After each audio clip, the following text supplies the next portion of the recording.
한국창직역량개발원장 최병철입니다. 오늘은 대구는 왜 30년째 1인당 GRDP 꼴찌인가? 노벨 경제학상과 약한 연결의 비밀 두 편의 논문에서 그 원인을 찾는다는 내용으로 여러분과 공감을 나눠보려 합니다. 먼저 대구 GRDP 꼴찌의 현실을 살펴보겠습니다. 여러분, 대구하면 어떤 이미지가 떠오르시나요? 더운 날씨, 사과, 섬유산업, 그리고 끈끈한 지역 공동체, 자부심 강한 사람들, 오랜 역사를 가진 도시. 그런데 숫자는 조금 다른 이야기를 합니다. 1인당 GRDP, 즉 지역 내 총생산을 기준으로 보면 대구광역시는 전국 광역시도 가운데 30년 가까이 최하위권을 벗어나지 못하고 있습니다. GRDP가 무엇인지 잠깐 짚겠습니다. 국가 전체의 경제 규모를 GDP라고 하듯 GRDP는 특정 지역이 1년 동안 만들어낸 부가가치의 총합입니다. 그걸 인구수로 나눈 것이 1인당 GRDP, 즉 그 지역 사람 한 명이 평균적으로 얼마나 많은 경제적 가치를 만들어내는가를 보여주는 지표입니다. 대구의 1인당 GRDP는 전국 평균의 약 60에서 70% 수준, 울산, 천안, 아산 등과 비교하면 절반에도 미치지 못합니다. 더 놀라운 것은 이 순위가 1990년대부터 지금까지 사실상 고정되어 있다는 겁니다. 30년입니다. 한 세대가 태어나서 성인이 되는 시간입니다. 그 사이 대구는 수많은 정책과 막대한 예산을 쏟아부었지만 순위는 요지부동이었습니다. 왜일까요? 대구 사람들이 게으른 걸까요? 아니면 운이 나쁜 걸까요? 아니면 머리가 나쁜 것일까요? 아니면 이 문제에는 훨씬 더 깊은 구조적 원인이 있는 걸까요? 오늘 우리는 그 답을 찾기 위해 2024년 노벨 경제학상을 받은 세계 최고의 경제학자들의 연구와 스탠퍼드 사회학의 고전이 된 이론을 접목해서 함께 살펴볼 겁니다. 이제 이런 문제에 대해서 연구하는 학문이 바로 경제학입니다. 자본 배분의 효율이나 예산을 연구하기도 하지만 효율적 자본 배분을 위해서는 그 결과에 대한 원인을 알아야 합니다. 그래서 경제학의 오랜 연구 분야 중에 하나가 왜 어디는 잘 살고 어디는 못 사는가? 에 대한 연구였습니다. 사실 이 질문은 경제학이 탄생한 순간부터 함께한 질문입니다. 애덤 스미스가 1776년 국부론을 쓴 것도 결국 이 질문 때문이었습니다. 왜 어떤 나라는 부유하고 어떤 나라는 가난한가? 그로부터 250년이 지났습니다. 경제학자들은 국가 간 격차, 도시 간 격차, 지역 간 격차를 연구해왔습니다. 왜 서울과 대구가 다른가? 왜 독일과 아르헨티나가 다른가? 왜 같은 한반도인데 북한과 남한이 다른가? 이것은 단순한 학문적 호기심의 문제가 아닙니다. 이 질문에 제대로 답할 수 있어야 올바른 정책을 설계할 수 있고 예산을 올바른 곳에 쓸 수 있습니다. 그리고 지금 이 순간에도 대구시청 어딘가에서는 이 질문과 씨름하는 사람이 있을 겁니다.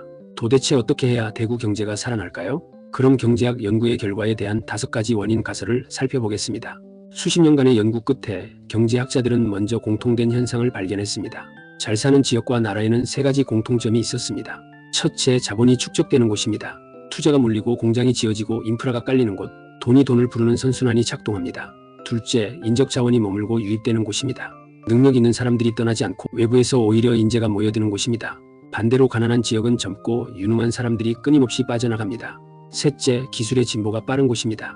새로운 기술이 도입되고 산업이 고도화되고 생산성이 높아집니다. 이 3가지 현상은 명확합니다. 그런데 진짜 질문은 왜 그 3가지 현상이 일어나는가? 입니다. 왜 어떤 곳에는 자본이 쌓이고 어떤 곳에서는 빠져나가는가? 왜 어떤 곳에는 사람이 모이고 어떤 곳에서는 떠나는가?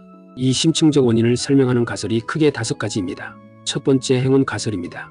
그냥 운이 좋았던 거야. 땅에서 석유가 나왔다거나 마침 그 시대에 맞는 산업이 있었다거나. 부분적으로는 맞습니다. 중동 산유국들이 대표적이죠. 그러나 한계가 있습니다. 석유가 나와도 가난한 나라가 있고 자원이 없어도 잘 사는 나라가 있습니다. 30년간의 구조적 격차를 행운이나 불운으로 설명할 수는 없습니다. 두 번째, 지리적 가설입니다. 총균쇠로 유명한 제러드 다이아몬드 교수가 대표적인 학자입니다. 위치와 지형, 기후가 경제를 결정한다. 항구 도시는 무역에 유리하고 온화한 기후는 농업 생산성을 높이고 내륙 분지는 고립되기 쉽다는 논리입니다. 특히 농업이 협력을 가능하게 했고 초과 생산된 농산품을 저장하고 운송하는 쇠라고 할 수 있는 기술이 발달했다. 또한 동물을 농업에 이용하면서 동물의 균을 통해 면역력을 가지게 되었고 공간을 확장하는 과정에서 총을 가지게 된 민족과 국가는 잘 살게 되었다는 것이다. 대구도 각 구별로 경제력의 차이가 있습니다. 그렇다면 경제력이 좋은 구에 사는 분들은 특별히 머리가 좋거나 더 열심히 하기 때문이 아닙니다. 그 동네에 살았을 뿐인 것이지요. 그러나 이러한 지리적 가설에도 결정적 한계가 있습니다. 지리는 수백 년이 지나도 바뀌지 않습니다. 그런데 경제적 순위는 역사 속에서 바뀌었습니다. 같은 동남아인데도 싱가포르는 잘 삽니다. 한때 번영했던 도시가 몰락하고 황무지였던 곳이 번성했습니다. 특히 대한민국은 농업이 되는데도 남북한은 지리적 가설만으로는 설명이 안 됩니다. 세 번째, 무지의 가설입니다. 올바른 정책을 몰랐기 때문이다. 그래서 해법은 교육과 기술 이전, 전문가 파견이라는 논리입니다. 1950년에서 70년대 서방 개발 원조의 이론적 문화적 기반이기도 했습니다. 한계는 명확합니다. 지식과 정보는 이미 전 세계적으로 공유됩니다. 대구시청도 서울시 정책을 실시간으로 알고 있습니다. 몰라서 못한다는 시대는 이미 지났습니다. 네 번째, 문화적 가설입니다. 그 지역 사람들의 문화와 가치관이 경제를 결정한다. 막스 베버의 프로테스탄트 윤리와 자본주의 정신이 대표적입니다. 근면 절약, 신뢰, 혁신을 중시하는 문화가 발전을 이끈다는 논리죠. 그러나 문화는 너무 광범위하고 측정하기 어렵습니다. 그리고 문화를 원인으로 보면 그 사람들은 원래 그런 사람들이야 라는 위험한 결론으로 이어집니다. 이는 과학적 설명이 아니라 편견이 될 수 있습니다. 특히 중국은 가난할 때는 공자문화를 탓하다가 최근에는 공자문화 덕분에 잘 산다고 합니다. 우리나라도 빨리빨리 문화 때문에 잘 살게 되었는데 최근에는 그것 때문에 문제라고 말합니다. 다섯 번째, 제도적 가설입니다. 그리고 이것이 오늘 이야기의 핵심입니다. 제도가 경제를 결정한다. 재산권이 보호되는가, 계약이 지켜지는가, 권력이 분산되어 있는가, 누구에게나 기회가 열려 있는가, 이런 제도적 환경이 자본 축적, 인재 유입, 기술 혁신을 결정한다는 것입니다. 그러나 이 연구도 사유재산 보호와 잘 사는 것의 선행 요인에 대한 논란이 있었습니다. 24년 노벨 경제학상 연구자들이 그 문제를 완벽하게 증명해냈고 그 공로로 노벨 경제학상을 받은 논문입니다. 그것이 바로 이주민 치사율에 의해서 제도가 선택되었다는 결론입니다. 자, 이제 지금까지 살펴본 두 가지 세계적 논문을 통해 대구 GRDP 만년 꼴찌를 설명해 보겠습니다. 먼저 노벨 경제학상을 받은 에스모글루의 두 명의 주장을 통해 살펴봅니다. 2024년 노벨 경제학상 수상자는 MIT의 다론 에스모글루, 시카고의 사이먼 존슨, 버클리의 제임스 로빈슨. 이들의 핵심 논문은 비교 발전의 식민지적 기원입니다. 연구의 출발점은 이것이었습니다. 유럽 열강이 전 세계를 식민 지배하던 시대, 어떤 곳에서는 유럽인들이 정착해서 살았고 어떤 곳에서는 착취만 하고 떠났습니다. 그 차이를 만든 결정적 변수는 무엇이었을까요? 바로 이주민 사망률이었습니다. 남미 같은 경우 이미 원주민이 많이 살고 있었습니다. 말라리아, 황열병 같은 풍토병이 심한 지역이었고 원주민들의 저항이 극렬했습니다. 당연히 이주민인 유럽인이 가면 많이 죽었습니다. 이주민 치사율이 높은 것이었습니다. 유럽인들은 금은 같은 자본을 착취하고 노예로 잡아다 파는 정착하지 않고 원주민을 동원해 자원만 수탈하는 착취형 식민 제도를 정착시켰습니다. 반면 기후가 온화하고 사망률이 낮은 북미 같은 지역에서는 유럽인들이 실제로 이주에 정착하면서 재산권 보호, 법치주의, 공정한 계약, 참여적 정치라는 정착형 포용적 제도를 만들었습니다.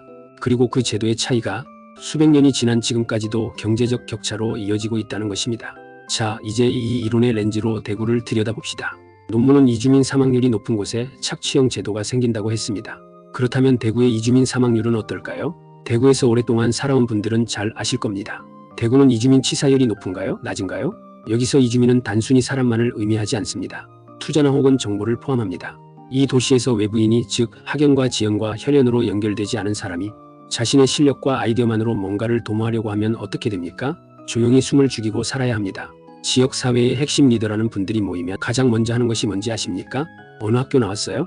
누구 아세요? 어디 사람이에요? 일의 본질보다 네트워크의 소속을 먼저 따집니다. 그 네트워크 안에 없으면 아무리 실력이 있어도 기회가 주어지지 않습니다. 에스모글루 교수의 언어로 말하자면 대구는 이주민 사망률이 높은 것이 아닙니다.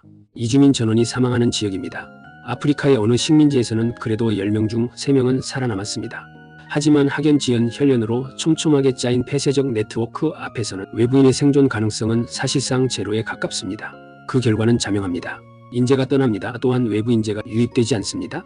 와있던 사람도 기회만 되면 떠나려 합니다. 대구에서 태어나 뛰어난 능력을 가진 청년들이 서울로, 수도권으로, 해외로 떠나갑니다. 떠나면 당연히 자본이 유출됩니다. 왜냐하면 이 도시에서는 실력보다 연줄이 중요하다는 것을 일찍부터 배우기 때문입니다. 자본이 떠납니다.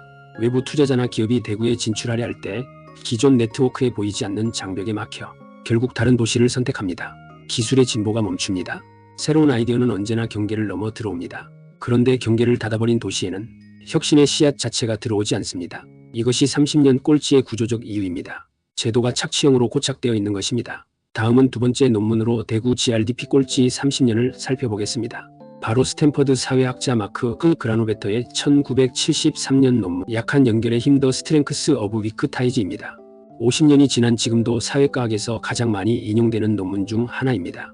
그라노베터는 이렇게 물었습니다. 사람들은 어떻게 새로운 직장과 기회를 얻는가? 조사해보니 놀라운 결과가 나왔습니다. 새로운 기회를 얻은 사람들은 가장 친한 친구나 가족, 즉 강한 연결을 통해서가 아니라 오래 못 만났거나 자주 만나지 않는 즉 약한 연결을 통해서 얻은 경우가 훨씬 많았습니다. 왜일까요? 매일 만나는 친한 사람들은 나와 같은 정보를 공유하고 있습니다. 같은 동네, 같은 학교, 같은 커뮤니티, 이들은 내가 이미 아는 세계 안에 있습니다. 강한 연결은 따뜻하고 든든하지만 그 안에는 새로운 정보가 없습니다. 강한 연결이 모이면 무엇이 만들어지는지 아십니까? 폐쇄형 네트워크입니다. 내부는 결속력이 강하지만 외부와는 단절된 섬. 반면 약한 연결은 나와 다른 세계에 속한 사람들과 연결됩니다. 다른 업종, 다른 지역, 다른 문화권. 이 약한 연결이 서로 다른 집단을 잇는 가교 역할을 합니다. 내가 모르는 세계의 정보와 기회가 이 통로를 통해 흘러들어옵니다. 그라노베터가 말하는 혁신과 기회는 언제나 경계를 넘는 약한 연결에서 탄생한다고 하는 연구입니다. 이제 대구를 다시 봅시다. 대구는 강한 연결이 매우 강한 도시입니다. 같은 고향, 같은 학교, 같은 지연, 같은 정치 성향. 그 강한 연결은 공동체의 따뜻함을 만들어냅니다. 어려울 때 서로 돕고 위기에 단결하는 힘. 이것은 분명 대구의 강점입니다. 그러나 그라노베터의 이론은 냉정하게 말합니다. 강한 연결이 지배하는 사회에서는 새로운 기회와 정보가 들어오지 않는다고. 대구의 핵심 네트워크는 외부인에게 닫혀 있습니다. 정치도 특정 정당 후보는 이름을 몰라도 번호만 받으면 당선된 지가 30년이 넘었습니다. 그 결과 새로운 아이디어, 새로운 자본, 새로운 인재가 들어오지 못합니다. 대구 안에서도 서로 다른 집단들 사이의 약한 연결, 즉 가교가 부족합니다. 에스모글루의 제도 이론과 그라노베터의 연결 이론은 서로 다른 학문에서 출발했지만 같은 결론을 향해 수렴합니다. 닫힌 제도와 닫힌 네트워크가 만나면 자본은 쌓이지 않고 인재는 떠나고 혁신은 멈춥니다. 그것이 30년 꼴찌의 진짜 이유입니다. 이제 결론을 맺으려 합니다. 오늘 우리는 먼 길을 돌아왔습니다. 대구 GRDP 꼴찌라는 불편한 현실에서 출발해서 경제학 250년의 질문을 따라가고 5가지 가설의 주요 내용과 한계를 살펴보고 노벨 경제학상의 제도 이론과 그라노베터의 약한 연결 이론으로 대구 문제의 구조적 뿌리를 진단했습니다. 결론은 이겁니다. 대구의 문제는 대구 사람들의 능력이나 노력의 문제가 아닙니다. 이것은 제도의 문제이고 네트워크의 구조 문제입니다. 학연, 지연, 혈연으로 촘촘하게 짜인 폐쇄형 제도는 외부인의 진입을 막는 높은 장벽이 됩니다. 장벽을 넘어서 이주민 치사율이 높은 지역에는 자본과 인재가 축적되지 않습니다. 아울러 인재와 자본이 없으니 당연히 기술의 진보가 일어나지 않습니다. 그 장벽이 자본을 막고 인재를 막고 혁신을 막습니다. 그리고 강한 연결이 지배하는 네트워크는 내부의 결속은 강하지만 외부 세계와 연결되는 약한 연결의 통로를 막아버립니다. 새로운 정보도 새로운 기회도 들어오지 못하게 합니다. 이것이 GRDP 30년 꼴찌의 원인입니다. 그렇다면 해법은 무엇인가? 제도를 바꾸는 것입니다. 그러나 제도는 하루아침에 바뀌지 않습니다. 제도는 그것으로 이익을 얻는 사람들이 지키려 하기 때문입니다. 그러나 지금 당장 시작할 수 있는 것이 있습니다. 약한 연결을 늘리는 것입니다. 대구 사람들이 대구 바깥의 세계와 더 많이 연결될 수 있도록 외부의 인재, 자본, 아이디어가 대구로 흘러들어올 수 있는 통로를 만드는 것. 그리고 대구 안에서도 서로 다른 집단들을 연결하는 가교를 만드는 것. 어느 학교 나왔어요? 대신 어떤 아이디어가 있어요? 를 먼저 묻는 문화. 그것이 약한 연결이 시작되는 순간입니다. 한 가지만 기억해 가십시오. 에스모글루는 말했습니다. 포용적 제도를 만든 사회가 번영한다고. 그라노베터는 말했습니다. 약한 연결을 가진 사람이 그리고 사회가 더 많은 기회를 얻는다고. 두 이론이 대구에 보내는 메시지는 하나입니다. 열어라. 사람에게 열고 아이디어에 열고 외부 세계에 열어라. 대구가 30년 꼴찌를 벗어나는 길은 지리를 바꾸는 것도 아니고 더 많은 예산을 퍼붓는 것도 아닙니다. 폐쇄형 제도와 폐쇄형 네트워크라는 보이지 않는 장벽을 허무는 것입니다. 그리고 그 첫걸음은 이 구조를 인식하는 것에서 시작합니다. 오늘 이 영상이 그 인식의 시작이 되기를 바랍니다. 감사합니다.